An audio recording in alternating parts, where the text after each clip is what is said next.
Beerus' arrival to the Dragon Ball franchise drastically changed the direction that the Dragon Team went. His arrival sparked new gains for the likes of Goku and Vegeta, and just in time as well, because not long afterwards, Frieza came back to life and became a threat so powerful that people with God Ki were necessary to stop him. But what if that didn't happen? Suppose in a different turn of events, Beerus hit that snooze button and decided to nap for a few decades longer. How would this affect the Dragon Team? Let's find out with this story of what if Beerus never woke up. Now, if you're new to this channel, please leave a like and subscribe, and go down below and leave a comment on your thoughts on the video when you're done watching. It helps the channel out immensely. It was the day of Bulma's birthday celebration, and many people were in attendance. The one notable person that was missing, of course, was Goku. He had let them know that he was going to go train on King Kai's planet, and, of course, he lost track of time. He did, however, make it eventually, though. Nothing interrupted him. He showed up, they had their fun, and the day ended. Why did the day turn out normal, you may be wondering? Well, out in the distance, far in the depths of space, there was a cat-like god of destruction who was slumbering. He woke, of course, thinking about the Super Saiyan god, but a thought crossed his mind. All the Saiyans. If Frieza had done what he was told, they were probably all gone. So, the dream was probably not a premonition or anything of that sort. Just a dream. So, Beerus hit that snooze button, and he went back to sleep. But speaking of Frieza, out in another reach of space, the remnants of his force were still plotting, trying to figure out a way to bring their leader back. They decided, fractured and beaten beyond recognition, that their only hope was to bring back Lord Frieza, and they would do anything they needed to. Through some time and effort, Sorbet had managed to rein in the remains of the Frieza force and make it into one coherent structure with a solid plan. Go to Earth, gather the Dragon Balls, and bring back Lord Frieza. The only issues were the pesky Saiyans in the way. If they were detected, it would surely mean the ends of their efforts. They had to wait for an opportunity to strike. It took a while for it to happen, but eventually, an opportunity did present itself. Goku took another leave to train on King Kai's planet once more, and, through their surveillance, they detected the fact that Bulma was with a child. This was the opportune time for them to act, and that's exactly what they did. Through their stealthy maneuvers, they managed to gather the Dragon Balls, and successfully summon Shenron, wishing for Frieza to be brought back from life. Some pesky interlopers interfered with them getting their second wish, but no matter, they were just going to bring back King Cold. Frieza, however, is plenty. For the likes of Sorbet, the events that followed were everything that he could have ever hoped and dreamed for. Immediately after Frieza's revival, the air of fear and respect was restored, and the Frieza Force became one true coherent structure once more. And Frieza changed, in many ways. He was training, in fact, something they had never seen him do before, but he wasn't about to underestimate those Saiyans again.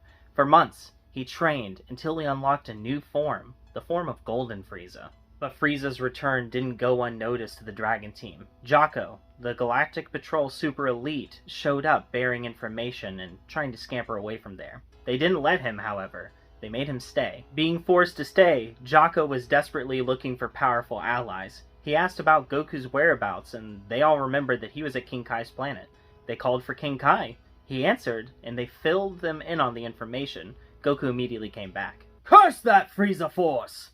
If I hadn't been so distracted with my child, I could have prevented them from summoning Shenron. Vegeta was seething in anger, both at the fact that they slipped in right under his nose and took the Dragon Balls, and at the fact that the Emperor Frieza was back, threatening them once more. The rest of the Dragon Team had congregated together to try and form a plan and get more information. If Frieza was back, he probably wasn't going to try and fight them in his current state. Surely he knew that he wouldn't be able to win. No, he must have a way to get stronger. And that's exactly what they needed to do as well. Goku being present was actually very helpful in the situation. He recommended the Time Chamber, to which Dende grew excited about. Oh yeah, the Time Chamber. I finally get to recommend it to you guys. I upgraded it a lot since you guys brought me over to Earth to become the new Kami. Dende went over all the upgrades that he had made to the Time Chamber and the restrictions that were still present, and the Dragon Team very excitedly paired up and took turns in them. The first ones to enter were Vegeta and Goku, followed by Gohan and Piccolo. Next up came Krillin and Tien, followed by Yamcha and Roshi. Trunks and Goten also got to enter, although they really had to fight with their moms about it. During their training sessions in the Hyperbolic Time Chamber, they did everything they could to prepare, using every single day to its fullest with the little amount of time that they had. Some of them even went in for a second round. All of the training in the world, however, couldn't truly prepare them for what they felt when Frieza finally entered orbit and the invasion began. As he exited his ship, they expected him to be in his final form, but no, he was in his first. My, if it isn't everyone I have ire for in existence. With the exception of the other blonde one. Where is he? You know the one with the sword. You need not worry about him, Frieza. You're facing the legendary Prince of all Saiyans now. Frieza merely scoffed at Vegeta's announcement, which irked Vegeta even more. He continued to look around the group, trying to spot familiar faces. Of course, Goku was there, and Frieza was very excited to get to take him out. But where was his little boy? Frieza was gazing back and forth, and finally he laid eyes on Gohan and, instead of looking directly over him, decided to take a deep look and realized that was him. He was a grown man now. Gohan, is it? Fascinating the way that you all grow like that. Well, Tagoma, why don't you go ahead and give that one a fight? Tagoma stepped forward with a smug look on his face, and Gohan did as well, happy to oblige. He immediately powered into his ultimate form and started charging at Tagoma. Tagoma had no answer. Gohan, you see, had been training for a couple of years in the hyperbolic time chamber with Piccolo, and a little bit with Goku as well. He had certainly picked up the pace and caught back up to his ultimate form, and Tagoma didn't stand a chance. There was a bunch of collateral damage piling up as Gohan was wiping the floor with Tagoma. In fact, there was a sad little frog that happened to get killed in the crossfire. Frieza simply stared on with a look of disappointment on his face. He had spent these months training up Tagoma to get to a point where he could use him as more than just a punching bag, but instead, a proper training partner. And this was all it amounted to? Pathetic. Eventually, he had enough. Powering into his final form, he shot a death beam that went directly through Tagoma and hit Gohan right in the shoulder. Tagoma died on impact, but Gohan was able to compose himself, staring angrily up at Frieza at the coldness that he had. I see the innocence has never left you, thinking that I wouldn't make a move like that? How very naive of you. Frieza immediately charged at Gohan and the two of them began to clash, but Frieza quickly realized that he was still on the back foot. Even after all this training, Gohan had gotten so powerful. It was incredible. There was clearly one thing that he had to pull out. As soon as Frieza got a moment away from Gohan, he unleashed his golden form and the tide of battle turned quickly. The Dragon Team scrambled to lend aid. They all went into their most powerful forms and charged at Frieza, but Frieza swatted them away like they were nothing. Even Super Saiyan 3 Goku just didn't stand a chance in the slightest bit. A couple hits, and he was knocked to the ground, gasping for breath. With a triumphant look on his face, Frieza managed to grab Gohan by the neck with his tail and held him there in place. He aimed a blast directly at his chest and fired, killing Gohan. And from there, Frieza looked down at the ground below him. About half the Dragon Team members were killed pretty quickly when they tried to fight him, but some of them were still getting back on their feet. The likes of Vegeta and Goku still seemed like they had some energy left in them, but he was growing bored of this. He decided to go ahead and take out the planet. Charging up a planet burst, he fired it directly at the core, hoping to take out Earth with ease. The Frieza Force soldiers who had just been watching the entire battle frantically made their way back to their ships and went to leave. Frieza was en route, but took a look back at Vegeta, who was just sitting there on his knees, defeated. Ta-ta, Prince of all Saiyans. It's been quite an honor. Vegeta's gaze dropped to the ground as he admitted defeat, but a hand appeared on his shoulder. He looked up to see none other than Kakarot there. He was holding some items in his hand, 2 sensu beans and 2 earrings. No, Kakarot! I'm not doing that! I'd rather die! Come on, Vegeta. If you're serious about that, then I guess you're gonna get your wish in a few seconds. But if you want to see your daughter be born into this world, I think you know what we have to do. Blast it, Kakarot! You are so infuriating! Vegeta exclaimed as he snagged a sensu bean and an earring from Goku's hand. How did you even get your hands on this? It's a rather long story that involves stealing from Kai's. I'd rather not get into it right now. We've got other things to do. Frieza had just about gotten onto a ship when suddenly something didn't seem right anymore. He looked behind him to notice that his attack had been halted. And in fact, It was moving towards him now, very quickly. He frantically got out of the way as his own attack decimated his entire fleet. He looked back down to see a lone warrior standing there. Not one that he had seen before, and yet one that seemed so unbelievably familiar. What is this buffoonery? Who are you? Yeah.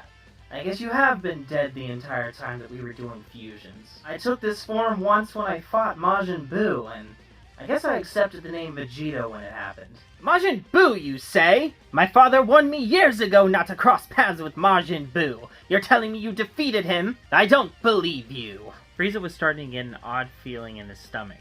Sure, Sorbet had reported to him that Majin Buu had been defeated at the hands of the Dragon Team, but he had honestly dismissed it, stating that he believed that it happened, but internally not believing it at all. This was someone that his father said not to cross paths with. There was no way that the Saiyans defeated him. But when this new yet very familiar foe announced that he had defeated Majin Buu, he started questioning everything that he believed. He no lie! Exclaimed Buu, who had appeared on the scene. What? What buffoonery is this? Who are you supposed to be? Oh, me Boo! Good to meet you! That made Frieza's jaw drop. First he was warned not to cross paths with the legendary Super Saiyan, and it turned out to be that utter buffoon Goku. And then he was also told not to cross paths with Majin Buu? This giant pink blob?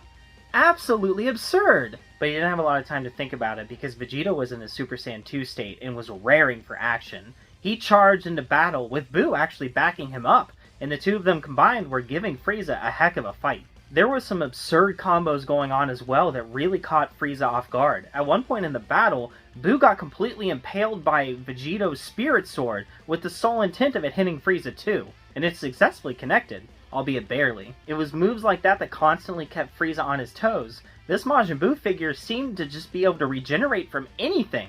Any amount of damage he took, he could just recover from. And he was taking a lot of damage. Golden Frieza was wailing on him constantly. But Buu was just laughing it all off. As soon as he regenerated, he had a smile on his face again. Frieza was becoming incredibly frustrated and wasn't even realizing the fact that he was starting to get tired. There was one person that noticed this, however. Vegito, noticing in the battle that Frieza was starting to slow down, finally connected the dots. This golden form was utilizing way too much ki on him, and he was about to drop out of it entirely. Taking advantage of Frieza's dropping power, he grabbed him by the tail and started spinning him around rapidly, so much so that Frieza wanted to throw up.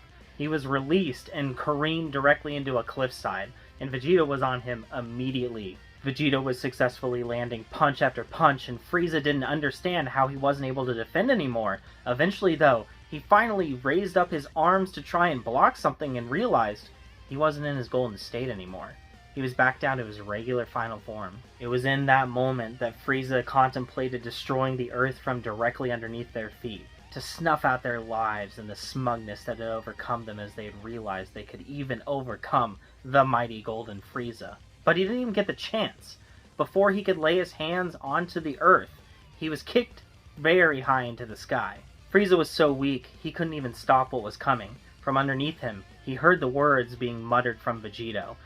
Excruciatingly slowly, but sure enough, a blast that was going to kill him. With a mighty roar, a final Kamehameha was sent hurling directly towards Frieza. With absolutely no answer to give, he was completely wiped out with it. Vegito looked around at the battlefield. They had won, but at what cost? Well, probably not too much. There was always New Namek that they could go to.